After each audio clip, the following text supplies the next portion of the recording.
श्री स्वामी समर्थ अवधूत चिंतन श्री गुरुदेव दत्त दिगंबरा दिगंबरा श्रीपादवल्लभ दिगंबरा। तर उद्या आहे 5 डिसेंबर 2023। तर उद्या कालभैरव जयंती आहे, तसेच कालाष्टमी आहे। तर कालभैरव जयंतीला आपण काय करायचं आहे याबद्दल मी थोडक्यात तुम्हाला आज माहिती देणार आहे। अतिशय महत्त्वाचा हा दिवस आहे। तर व्लॉगला सुरू करण्यापूर्वी एक महत्त्वाची सूचना अशी आहे की सरिता 24 स्वामी आणि स्वामी इच्छा या आपल्या स्वामी चॅनलला लाईक, शेअर आणि सबस्क्राईब करायला विसरू नका। तर पहा, कालभैरव महाराज हे न्याय फलदाता असं बोलतात, कारण त्यांचं उग्र रूप आपण पाहत असतो आणि त्यांचं वाहन आहे ते श्वान, जो काळा कुत्रा असतो तो त्यांचं वाहन असतं। तर कालभैरव महाराज म्हणजेच शिवाचेच अवतार आहेत। तर कालभैरव जयंती ही अतिशय महत्त्वाची आहे आणि वर्षातून ती एकदा येते, ते आवर्जून आपण त्याची वाट पाहत असतो।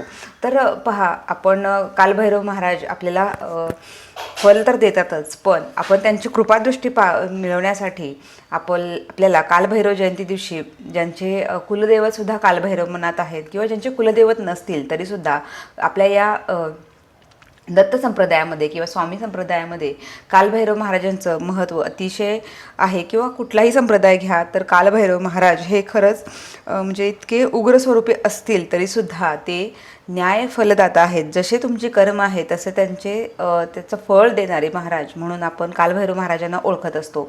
जर तुमचे कर्म चुकत असतील तर महाराज तुम्हाला नक्कीच दंडित करतात, आणि जर तुमचे कर्म किंवा तुमचे जी आचरण आहे तर ते शुद्ध असेल तर नक्कीच त्याचे फळसुद्धा देत असतात।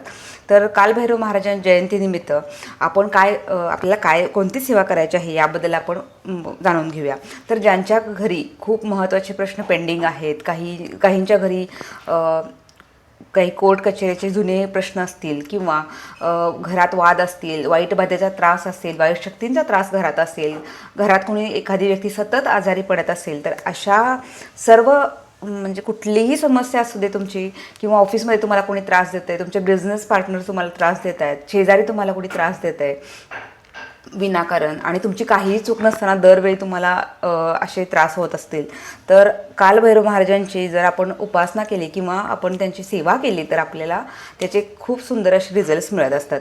तर ह्या दिवशी आपल्याला काय करायचं आहे, तर जर आपल्या घराजवळ जर तुम्हाला त्या दिवसभरात कुठेही काळा कुत्रा किंवा श्वान रूपात काही तुमच्या जवळपास आले तर त्यांना तुम्ही गूळ घातलेल्या चपाती किंवा भाकरी तुम्ही त्यांना अवश्य द्या। तर कालभैरव महाराजांना पांढरे धोतर किंवा जे त्यांना पोशाख जो त्यांचा असतो तर तो पोशाख आपल्याला त्या दिवशी अर्पण करायचा आहे मंदिरात जाऊन, कालभैरव मंदिरात जाऊन। तर कुठेही तुम्ही बऱ्याच ठिकाणी कालभैरव महाराजांचं मंदिर असतं, पण जिथे मंदिर नाही तिथे शिवाच्या मंदिरात तुम्ही गेलात तरी चालेल, कारण कालभैरव महाराज हे शिवाचेच अवतार आहेत। तर शिवाचेच एक अवतार असल्यामुळे आपण शिवमंदिरात जाऊ शकतो, आणि कुठल्याही खेड्यामध्ये, गावामध्ये किंवा शहरामध्ये शिवाचं मंदिर हे सगळीकडे असतंच असतं। असं कुठलंही गाव नाही की जिथे शिवांचं मंदिर नाही। भगवान शिव आणि कालभैरव महाराज हे एकच आहेत, फक्त त्यांचे अवतार वेगवेगळे आहेत। तर आपण आपल्या घराजवळ कुठेही कालभैरव महाराजांचं मंदिर नसेल तर आपण शिवमंदिरात जायचं आहे, तर त्यांचा मानसन्मान करायचा आहे। तर दरवेळी आपण पाहतो मानसन्मान कसा करायचा आहे, तर मानसन्मान करण्यासाठी आपल्याला लागेल एक नारळ, त्यानंतर तुमची जी दक्षिणा द्यायची असेल 5 रुपये, 11 रुपये, तुम्हाला जे यथाशक्ती शक्य आहे ती दक्षिणा घ्यायची आहे, आणि नागवेलीची 2 पानं घ्यायची आहे, त्यावर सुपारी घ्यायची आहे, त्यानंतर खडी साखर आणि अगरबत्ती, धूप, दीप। तर तुम्हाला जर जमलं तर मॅक्झिमम तुम्ही 5 ते 6 प्रकारचे धूप किंवा अगरबत्ती घ्यायची आहे, कारण महाराजांना ती प्रिय आहे म्हणून आपण वेगवेगळ्या सुगंधित अशा वेगवेगळ्या प्रकारच्या अगरबत्ती किंवा धूप घ्यायचा आहे। त्यानंतर कापूर प्रज्वलित करण्यासाठी कापूर घ्यायचा आहे, आणि महाराजांचा नैवेद्य तर शक्यतो सकाळी तुम्ही मानसन्मान केला किंवा संध्याकाळी केला तर शक्यतो हा बरेच जण जो नैवेद्य आहे तो संध्याकाळी देतात। तर नैवेद्यामध्ये काय आलं पाहिजे, तर ज्वारीची भाकरी किंवा तुम्ही रेग्युलर भाकरी केली तरी चालेल, तुम्हाला जे शक्य आहे ते। तर भाकरीचा नैवेद्य 2 भाकरी करायच्या आहे, त्यामध्ये आपल्याला कांदा लागेल नैवेद्यासाठी, कांदा आणि वांग्याचं भरीत। तर हा नैवेद्य कालभैरव महाराजांना अर्पण करतात। तर तुम्ही दही भात आणि त्यानंतर वांग्याचं भरीत करा, तर त्यानंतर त्याच्याबरोबर मिरची, लिंबू आणि कांदा हा नैवेद्य महाराजांना खूप प्रिय आहे. तसेच आपण जिलेबीचा नैवेद्यसुद्धा ह्याच्यासोबत द्यायचा आहे. गोडधोड म्हणून जिलेबी त्यांना प्रिय आहे. तर त्यामध्ये तुम्ही हा जो नैवेद्य आहे तो संध्याकाळच्या वेळेला जर दिला 6 वाजता सायंकाळी तरी चालेल, किंवा तुम्हाला जर शक्य नसेल तर तुम्ही सकाळी दिलात तरी चालेल. तर ह्या कुठल्याही वेळेला आपल्याला हा नैवेद्य द्यायचा आहे. तसेच जर तुम्हाला तिथे आसपास श्वान दिसला तर त्याला थोडंसं तुम्ही त्यातली जिलेबी किंवा त्यातलं जे काही नैवेद्य आहे तो तुम्ही दिलात तरी चालेल. तर हा नैवेद्य आपल्याला आवर्जून महाराजांसाठी करायचा आहे. जर काही महिलांना काही कारणास्तव मंदिरात जाता आले नाही तर तुम्ही घरच्या आपल्या देव्हाऱ्यात सुद्धा शिवपिंड असते किंवा महाराजांचं म्हणजे महादेवाचं जे स्थान आहे तर तुम्ही आपल्या देवघरात सुद्धा हा नैवेद्य तुम्ही अर्पण करू शकता. कालभैरव महाराजांना तुम्ही जी तुमची प्रार्थना आहे ती तुम्ही सांगू शकता, की तुमचं संकट असेल किंवा महत्त्वाचा काही प्रॉब्लेम असेल तर तो तुम्ही प्रार्थना करून तुम्ही करू शकता. तर कालभैरव महाराजांचा मानसन्मान करताना आपण तिथे जायचं आहे आणि आपलं नाव सांगायचं आहे. आम्ही स्वामी समर्थ महाराजांच्या आज्ञेने तुमचा मानसन्मान करीत आहे आणि आपल्या हातात तो नारळ, त्यानंतर नागवेलीची पानं दक्षिण उत्तर घ्यायची आहेत, म्हणजे दक्षिण दिशेला त्याचा देठ येईल आणि शेंडा उत्तरेकडे येईल. अशा प्रकारे आपल्याला तो विडा ठेवायचा आहे. त्यावर पैसा, तुमची जी दक्षिणा आणि सुपारी ठेवायची आहे आणि महाराजांना कडे पाहून तुम्ही जय जयकार स्वामींचा करून कालभैरव महाराजांचा जय जयकार करायचा आहे आणि त्यांना आपला जो संकल्प किंवा आपला जो प्रॉब्लेम्स असेल, समस्या असतील तर त्याबद्दल आपण थोडक्यात त्यांना सांगायचं आहे आणि यातून आम्हाला योग्य ते मार्ग दाखवा आणि या संकटातून आम्हाला तुम्ही योग्य मार्ग दाखवा आणि त्या संकटापासून आम्हाला मुक्ती मिळू दे असं तुम्ही बोलू शकता. तर ही प्रार्थना करून हा त्यांचा मानसन्मान आम्ही करत आहोत, तर तुम्ही गोड मानून घ्या असंही आपण त्यांना सांगायचं आहे. आणि तिथे ते ठेवल्यानंतर नैवेद्य दाखवायचा आहे, कापूर प्रज्वलित करायचा आहे, समर्थांचा आणि आपल्या कालभैरव महाराजांचा जय जयकार करायचा आहे. कापूर प्रज्वलित करत असताना तुम्ही जर तो कापूर त्या कापूरदाणीत टाकला तरी चालेल किंवा नागवेलीच्या पानावर तुम्ही जाळलात तरी चालेल. त्यानंतर तुम्ही जर काही पेहराव आणला असेल तर तोही अर्पण करायचा आहे, नैवेद्य असेल तो अर्पण करायचा आहे. आणि त्यानंतर आपल्याला सगळ्यात महत्त्वाची सेवा म्हणजे कालभैरव अष्टक तिथे म्हणायचं आहे. कमीत कमी 11 वेळा किंवा तुम्हाला जेवढं शक्य जास्तीत जास्त आहे तर ते तुम्ही म्हणू शकता.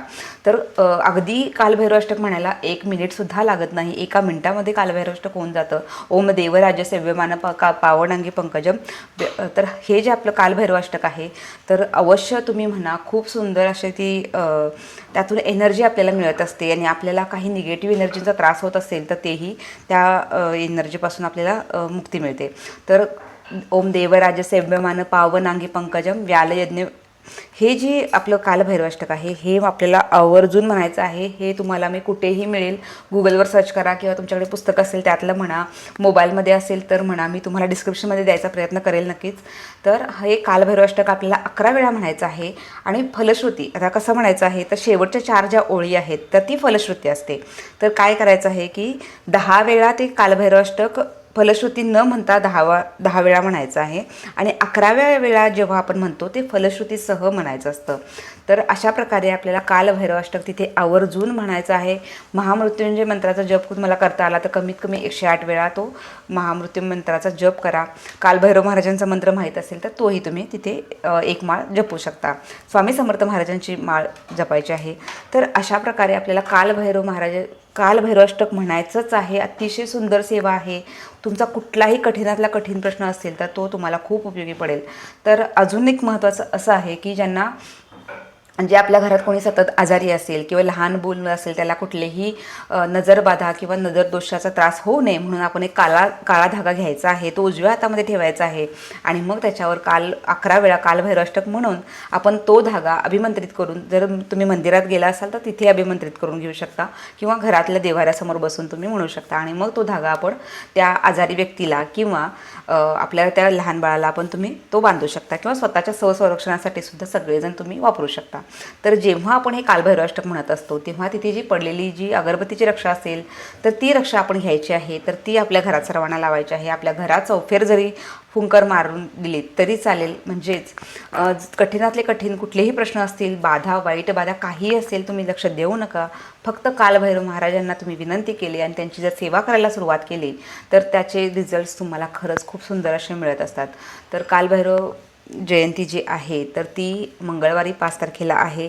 तर आवर्जून आपल्याला कालभैरव म्हणायचं आहे, सेवा करायची आहे, महाराजांना नैवेद्य अर्पण करायचं आहे.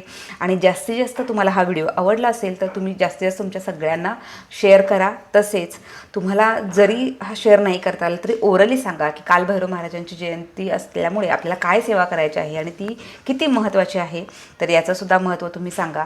इव्हन तुम्ही रोजच्या आपल्या लाईफमध्ये सुद्धा कमीत कमी एकदा किंवा 11 वेळा रात्री झोपण्यापूर्वी जर सुद्धा तुम्ही कालभैरव अष्टकं म्हणायला सुरुवात केली तरी त्याचे खूप सुंदर रिझल्ट्स मिळतात. ज्यांना वाईट स्वप्न पडतं किंवा झोप लागत नाही अशा व्यक्तींनी सुद्धा कालभैरव अष्टक म्हणून जर झोपले तर त्याचा खूप सुंदर परिणाम आपल्याला पाहायला मिळतो. तर झालेली सर्व सेवा स्वामींच्या चरणी अर्पण करते. कालभैरव महाराजांच्या चरणी अर्पण करून मी आपली रजा घेते. तर झालेली सर्व सेवा जी आहे चांगले असेल ते महाराजांचं आणि ज्यातलं काही असेल जे काही चांगलं नसेल तर ते सोडून द्यावं. तर चला तर मग परत एकदा भेटू अशा सुंदर ब्लॉगसह. तोपर्यंत सर्वांना श्री स्वामी समर्थ.